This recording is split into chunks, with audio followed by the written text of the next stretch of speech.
Welcome to the Indian Nations Conservation Alliance podcast, where Native voices lead the conversation on conservation, stewardship, and our responsibilities to the lands and waters that sustain us. Across Indian country, our homelands carry stories of relationship, resilience, and knowledge passed down through generations of people who live with the land and listen to what it teaches. Through conversations with tribal producers, ranchers, conservation leaders, elders, and community partners, we share the teachings and experience that continue to guide how we care for the water, the land, and the living systems that surround us.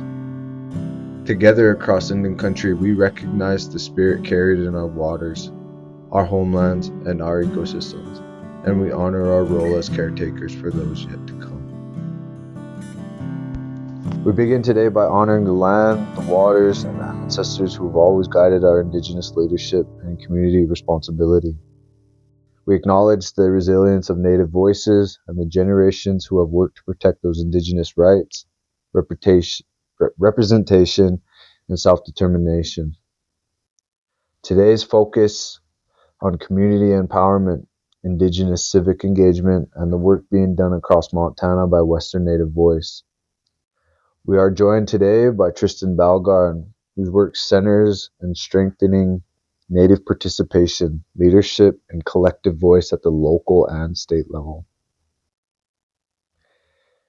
Indigenous communities have long advocated for representation, equity, sovereignty within civic systems. Western Native Voice specifically works alongside communities to remove barriers, to educate voters, and to support Indigenous leadership rooted in community values. Today's guest, Tristen Belgarde, is deeply engaged in grassroots organizing, community education, and advocacy through Western Native Voice, helping amplify Indigenous voices and strengthening participation across the state. So with today being a good voice and the reconciliation of our Native ancestral roots across the Indigenous state of Montana, Tristen, can you share a bit about your background and what led you into community organizing and advocacy? And just really what you wanted, like how you want to introduce yourself. Yeah. Well, thank you for that. I appreciate, being on this, and sounds like you have a lot of great guests. So I'm happy and honored to be on this. As far as background for myself, I would just begin with saying that education was always like the main beacon of light for me, especially for my mom. She found it important, and my dad, for me to go to school. Before sports, before anything, it was education. And so I feel like that guided me my whole life, all the way up until college, where I graduated from MSUB. And what led me into this job or this position currently, it's quite a funny story. I like to tell the youth about it quite a lot. But to make a long story short, I was doing Lyft at the time, and I gave a ride to a person that worked here at Western Native Voice. And eventually that led to an interview, which led to me working in this position. So I would like to say that community organizing and advocacy kind of found me in that way. Right. Does Indigenous identity, like just being supported by other Indigenous folks, like as long as you're doing good in the community, like doors are gonna open up for you. Just like you said, like just uncommon to be doing Lyft and all of a sudden you're in a good position for our voices at Western Native Voice. Can you describe the mission with Western Native Voice and the role you play within the organization? Yes. So the mission of Western Native Voice, we kind of have 5 main pillars that we focus through, and the first one is leadership development. We're always focused on trying to develop leaders. Another big part of it is education. We educate everyone, urban and rural, on things that affect them as far as government goes. And then third one is, advocacy, being an advocate, speaking up for things that matter. And I feel like that's one of the final parts of Western Native Voices advocacy, and it's to be honest with you, I think it's one of the most important parts. Being an advocate is where you feel like you gained all these skills that we're trying to get as far as the leadership development goes, as far as the education, and now you're an advocate. And that doesn't mean that it takes that long, but it just means that advocacy is one of those things that we really like put all our eggs in the basket, so to speak. So advocacy, and then we have expanding horizons, which I'm the youth director of. So everyone that doesn't know, within Western Native Voice, there's a youth program, is Expanding Horizons, and I'm the youth director of that. So that's kind of how I fit into Western Native Voice and the role that I play.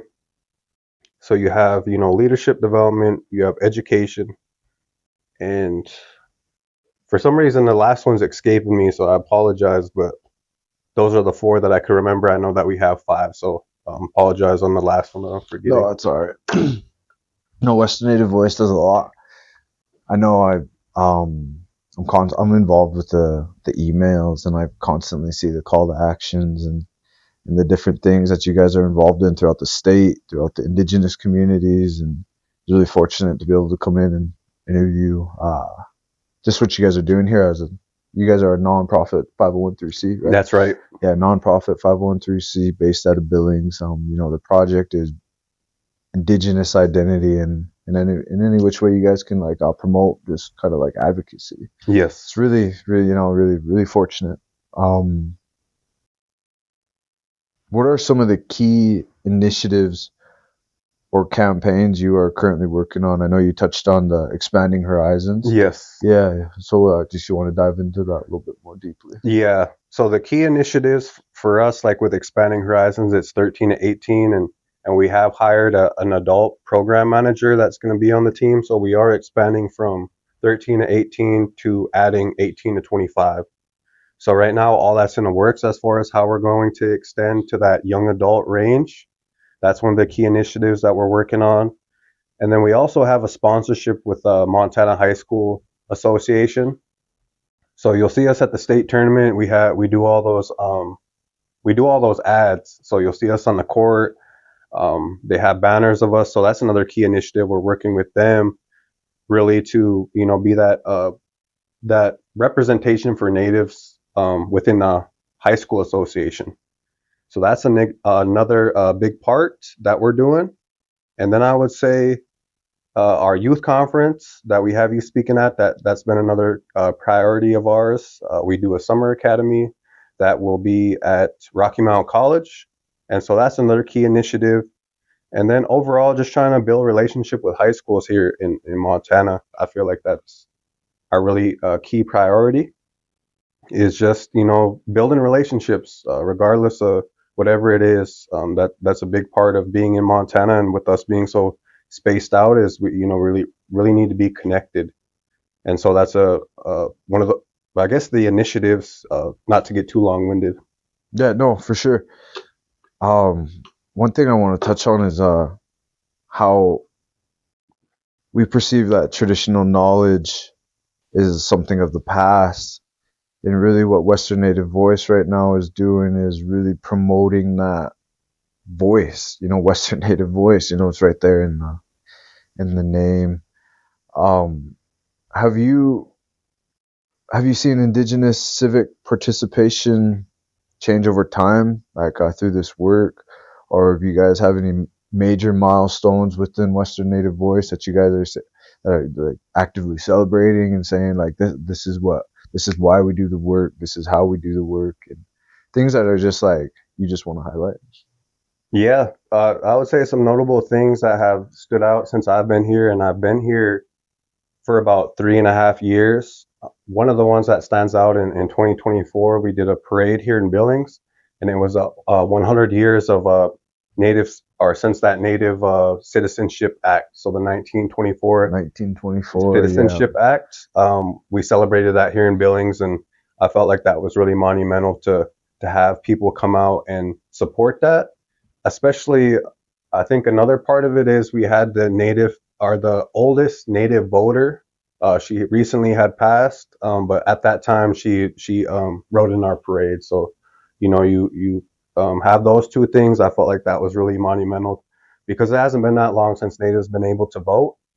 And even with 1924, with that act, that didn't right away, excuse me, even with 1924, that didn't grant natives the right to vote right away. I think it was, you get to 1964, I want to say 1965. I'm not too sure, but I know it's in the 60s that we gained that right explicitly. But at that time, those were just little small milestones. So I feel like modern day with Western Native Voice, that's kind of what we're doing on a smaller scale. 2017 here before me, they did the tribal regalia bill. And so at that time, what was in contention at the state legislature was that they were contesting whether or not, Native students could walk with their caps beaded and whatnot. And so, a lot of students, including Western Native Voice youth, they went before the state capitol, got that bill passed. And now, everybody in Montana are able to walk unimpeded with, you name it, beaded. If you like, if you're Irish, you could wear your Irish heritage. It isn't just strictly the natives, but you could express yourself during your graduation and really customize whatever it is you have for your graduation. Yeah, no, I remember that bill coming out. It was really monumental. Like I grew up on a reservation, and it was like speaking to the choir to us because we were natives within a native community. So it was like already like something that wasn't even a forethought for us. Like if we want to dress in our regalia to be able to, monumental graduation, then we should just be able to. And then we start seeing the stories and the school districts not allowing native students to be able to expressively, use their graduation to the, cultural heritage. They were being told no beaded caps, no medallions, no eagle feathers, and that was a monumental thing, that graduation bill. And I'm glad that Western Native Voice was a part of that. That was actually really, I remember that passing and it being a monumental win for Indigenous communities throughout Montana. Yes. Yeah. So, how do Indigenous cultural values and teachings inform how people engage with like civic systems? Meaning, when we think about traditional ecological knowledge and we're kind of like the backgrounds that we come from, our reservations, and then the contemporary traditions here, and we'll say in an urban setting, how are you seeing those transform into like the state, or how are you guys promoting that voice just to be openly heard? Right. So if I'm understanding with this question, it's more so like you have the cultural values, teachings from like each tribal community. How does that play into our work with the state government, federal government? Right, Is that right. correct? Because we were just understanding like who we are as Indigenous people. It's really like a tough kind of a jumbled question, but really breaking it down like who we are as Indigenous people inside the civic systems, in Right. whatever way that looks. State, federal, local. Right. I think it's just important to be unified as far as like Native people on certain bills, regardless of our certain teachings. Having worked in this position and just being really engaged with everything that Western Native Voice has to offer. Every reservation, every person is different, and so we need to be mindful of those things. But when things come up to where we can't be divided, as far as like bills like the tribal regalia bill, where it affects all our youth, that's where our messaging is really altered. So to answer the question as far as like the cultural values and the teachings and how that informs like how we engage, it's just making sure that our messaging is correct in terms of like who we're speaking to. If we're speaking to all the natives in Montana, all 12 reservations, or are we letting them know about certain things that affect their area or that are going on in their backyard, so to speak. So I think it's just being mindful of each tribal identity and diversity, but not Yeah. but then at the same time realizing that there's things that we can be connected with. So realizing like there's different challenges on each community, but then at the same time there's things that we could all be connected on. And Right. so So really just creating that avenue of voice for our indigenous communities. And then just understanding that there's a distinct, nature between each individual tribe at the same time. Yeah. yes, No, it's really, really important, really powerful. Like just understanding that we're not all a lump sum. When I say we, like an indigenous coming from Montana, a lot of non-native people think that we are all the same. yes, Even though we sometimes act the same, we laugh the yeah, same, yeah, but we come from distinct communities that we all have our distinct languages, distinct tribal government systems, our sovereign government systems, and then just creating those avenues for success. Like I really yes. like that's really amazing. What challenges continue to exist for indigenous communities in like civic participation? And that could be a wide variety of things, Yeah, like getting people to the polling right. places or going door to door. I know Yeah, Western Native Voice does those call to actions, and there's a yes. lot of like um, volunteers that go into individual Native communities and making sure that we're out there, making sure that the voices are heard. And yeah, Yeah, I think just that, just kind of what you spoke on, the engagement in civic systems in general. But the first one is definitely like people turning out to vote, understanding why it's important to vote. I was always one of those people when I first was 18. That's usually a milestone as you go and vote. For me, I just didn't feel like the urge to do that, and it wasn't because I didn't care. I felt like it was just because I didn't know how it mattered to me, like on a personal level. I got it in terms of like a community level, but I felt like I was always trying to navigate that personal, like why should I get up and do this?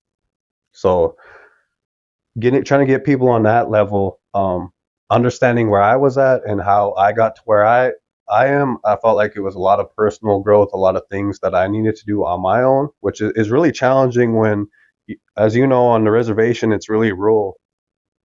Sometimes sometimes people don't have a ride to get somewhere. Sometimes it's a challenge just to go get food from the grocery store, to get money from the bank. So you take into account that if someone is going to have to go vote, especially when it's not within town. We've came a lot across a lot of instances. I could think of one out in Northern Cheyenne. They have to go to, I think it's like Haisham. So you have Northern Cheyenne and Haisham. I want to say is probably like it's about an hour drive. I oh want to say wow, 50 miles. So, imagine someone trying to go vote, going to Haisham, I believe it is, and I could be wrong, but I know it's something along those lines where they need to get in a car and drive. It's not just down the road. right? So I would say that's the big challenge too. Is how do you tell someone that to go, spend their own gas money to go and not get paid back for that? Yeah, yeah. Getting natives on board sometimes is like making sure that the bigger picture is seen on a more individual level. What gives you hope for the future of indigenous leadership and community voice? I would say working with the youth, that's been the most rewarding part of my job, is getting to see all these students that are really passionate about making a difference in their community, and not even that, as far as like getting out to vote. That's a big part for our youth program. Is we do identity over we do identity over anything. We value students figuring what it is that they want about themselves, as far as like, as a native person, as an individual. And, that's a big part of what we do is identity and purpose.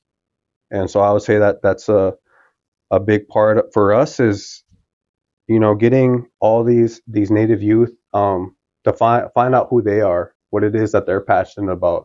And in a roundabout way, I feel like that's how we get to native participation, representation is when they go out and find themselves and they understand the importance of everything.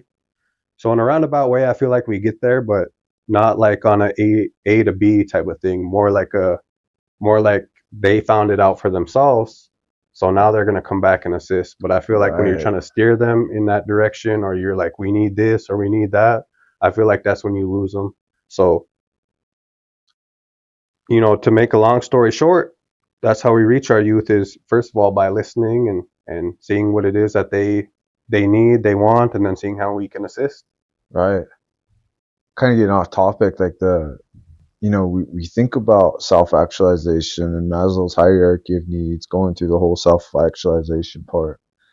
And Maslow actually studied the Bikini people, and we took it a step further, saying that when you become self-actualized, that wasn't the end goal.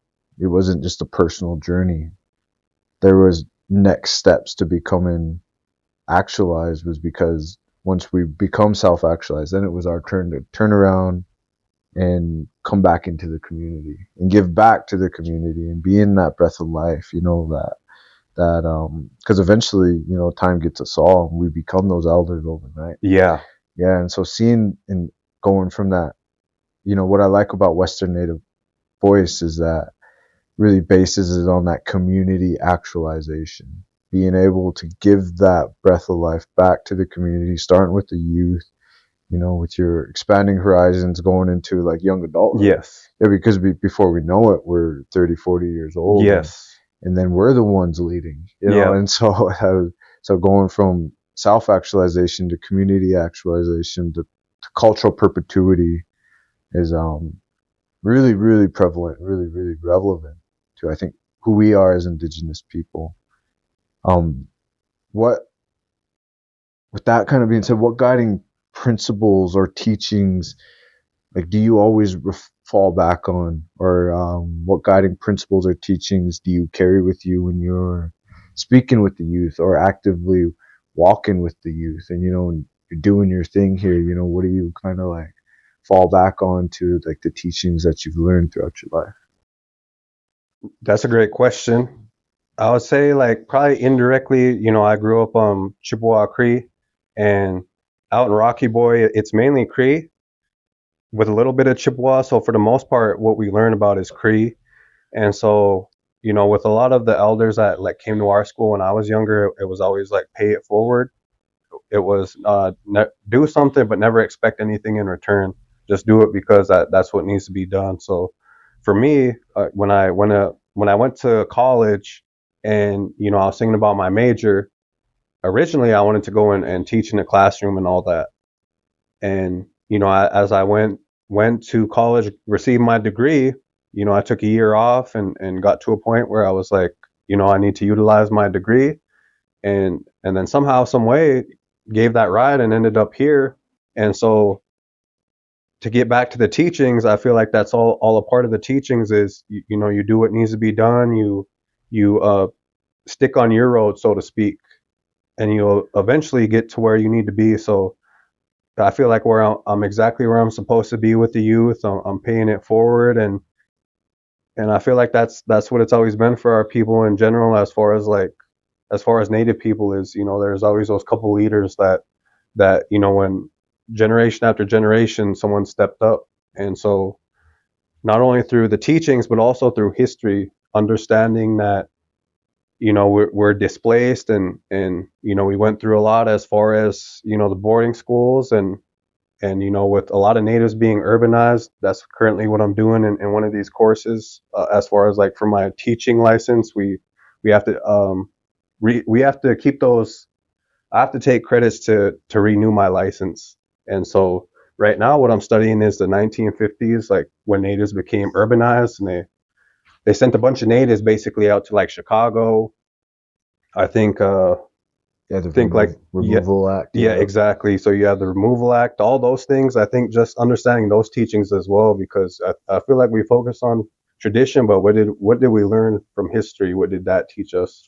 And so I take all those things into account, and that's kind of what I carry with me within my work is understanding the history of it. What can we learn, and what could I apply? How could I improve? Oh, that's really, really powerful. For those of you who are listening, you know, really important what um, Tristen Belgarde, said. The insights that he shared with Western Native Voice. And just, I just want to thank you. Thanks for sitting down. And Yeah.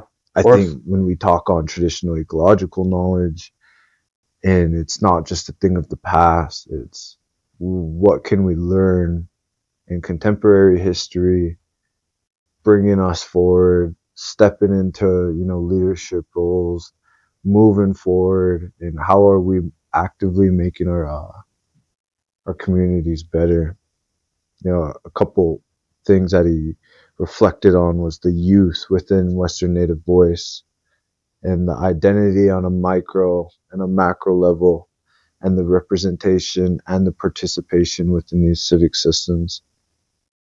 The things that we can think about, how can we support indigenous led civic engagement in meaningful ways?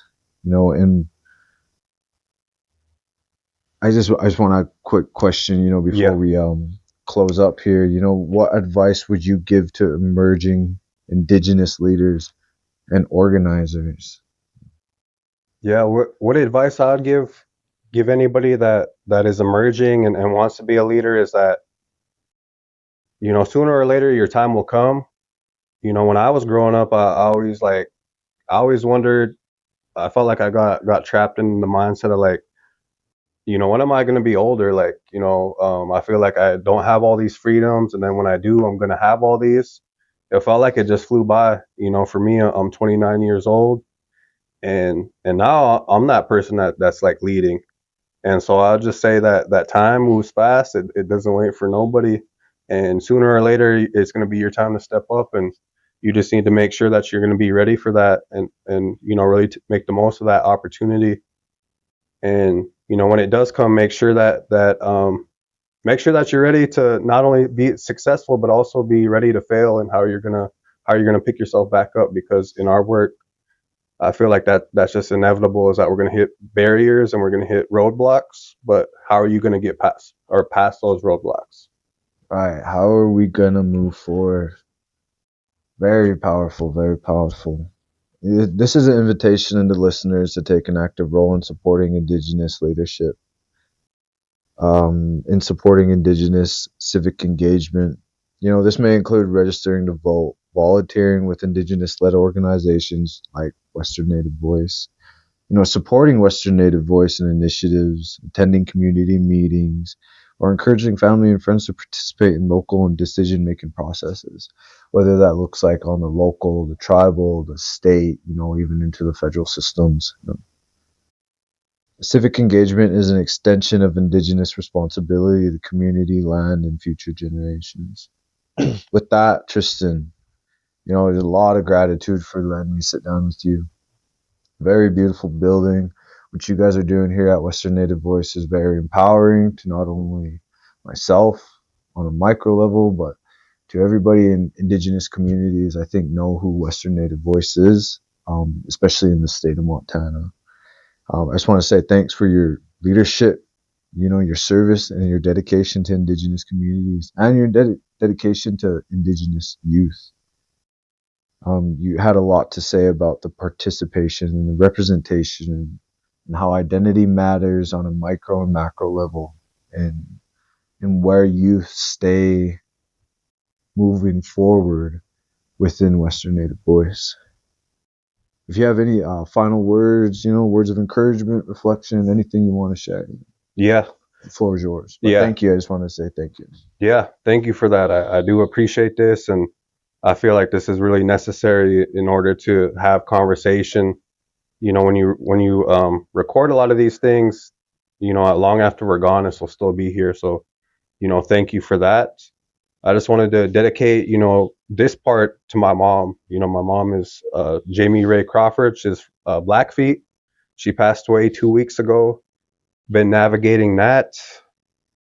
To be honest, it has been difficult. But another thing that I come back to and that I think about is, us as Native people, as we were getting put on reservations and displaced, a lot of those people were going through the loss of their loved ones. So not only were we losing our homes, but we were also losing loved ones. For me, I put myself in the position of those people and really consider like what it took to get a reservation for a lot of communities. It was a lot of heavy hearts that still tried to find a way. And so that's where I'm at, heavy heart, but still finding a way. And, just wanted to dedicate that to my mother. Thank you for that. Hey, appreciate it. Thanks, Tristen. Thank you for listening to the Inca podcast. This program is supported through grant funding from the USDA Natural Resources Conservation Service, the Rural Climate Smart Initiative, and the Indigenous Grazing Lands Coalition. These efforts help support grassroots producers, tribal ranchers, and the conservation partners working to strengthen stewardship across Indian country as a whole. The views expressed are those of the participants and do not necessarily reflect the views of the USDA. To learn more about Inca and our work, visit us online and join us for the next conversation. Thank you.